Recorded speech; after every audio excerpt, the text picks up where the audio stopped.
नमस्कार दोस्तों, मेरा नाम है निखिल और आज की वीडियो में हम बात करने वाले हैं नॉन कन्वेंशनल मशीनिंग प्रोसेस के बारे में। तो प्लीज इस वीडियो को लास्ट तक देखें, मैं बहुत अच्छी तरीके से समझाऊंगा इसको। Welcome to video number 1, non conventional machining process. तो हम इसमें किसके बारे में बात करते हैं? मशीनिंग के ऑपरेशन के बारे में। मशीनिंग करते हैं बेसिकली इसमें। अब मशीनिंग का मतलब क्या होता है? मेटल को रिमूव करते हैं। मशीनिंग का मतलब क्या होता है? मशीनिंग में हम क्या करते हैं? मेटल को रिमूव करते हैं। और मेटल को रिमूव हम दो तरीके से रिमूव कर सकते हैं। एक तो कन्वेंशनल तरीके से, दूसरा नॉन कन्वेंशनल तरीके से।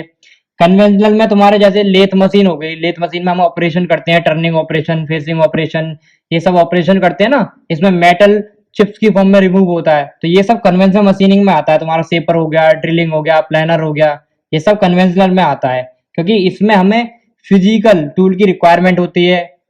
कन्वेंशनल मशीनिंग में हमें फिजिकल टूल की रिक्वायरमेंट होती है और इसमें मैकेनिकल एनर्जी की रिक्वायरमेंट होती है। जबकि नॉन कन्वेंशनल मशीनिंग में हमें थर्मल एनर्जी की रिक्वायरमेंट होती है, मैकेनिकल एनर्जी की रिक्वायरमेंट होती है, इलेक्ट्रोकेमिकल एनर्जी की रिक्वायरमेंट होती है। नॉन कन्वेंशनल एनर्जी में फिजिकल टूल मे और मे नॉट बी रिक्वायर्ड। तो नॉन कन्वेंशनल एनर्जी में कौन कौन सी होती हैं? जैसे देखो, तुम्हारा वाटर जेट मशीनिंग हो गया, अब्रेसिव जेट मशीनिंग हो गया, अल्ट्रासोनिक मशीनिंग हो गया, इलेक्ट्रिक चार्ज डिस्चार्ज मशीनिंग हो गया, इलेक्ट्रोकेमिकल मशीनिंग हो गया, प्लाज्मा आर्क मशीनिंग हो गया, लेजर बीम मशीनिंग हो गया। ये सब क्या है? नॉन कन्वेंशनल मशीनिंग होती है। तो बेसिकली ये सब पार्ट किसका है? ये सब जो तुम्हारा नॉन कन्वेंशनल और कन्वेंशनल पार्ट किसका है? ये सब मैन्युफैक्चरिंग प्रोसेस का पार्ट है। अब मैन्युफैक्चरिंग प्रोसेस को हम तीन पार्ट में डिवाइड कर सकते हैं। पहला प्राइमरी मैन्युफैक्चरिंग प्रोसेस, और दूसरा सेकेंडरी मैन्युफैक्चरिंग प्रोसेस, और तीसरा टर्सरी मैन्युफैक्चरिंग प्रोसेस।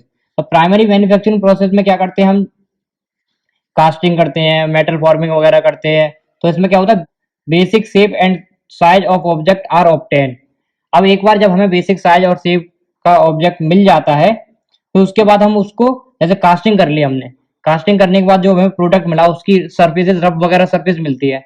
अब उसको हम फिनिशिंग करते हैं लास्ट में, फिर फिनिशिंग करते हैं, फाइनल ऑपरेशन करते हैं, मशीन वगैरह उसके ऊपर करते हैं। तो ये सब सेकेंडरी मैन्युफैक्चरिंग प्रोसेस में आता है। और टर्सरी मैन्युफैक्चरिंग प्रोसेस क्या होता है? ये एडवांस मैन्युफैक्चरिंग प्रोसेस होता है, और रीजनरेटिव मैन्युफैक्चरिंग बोल सकते हैं हम इसको।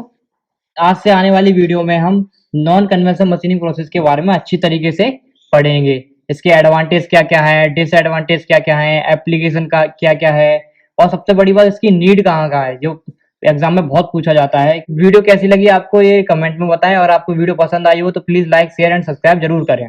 Thank you.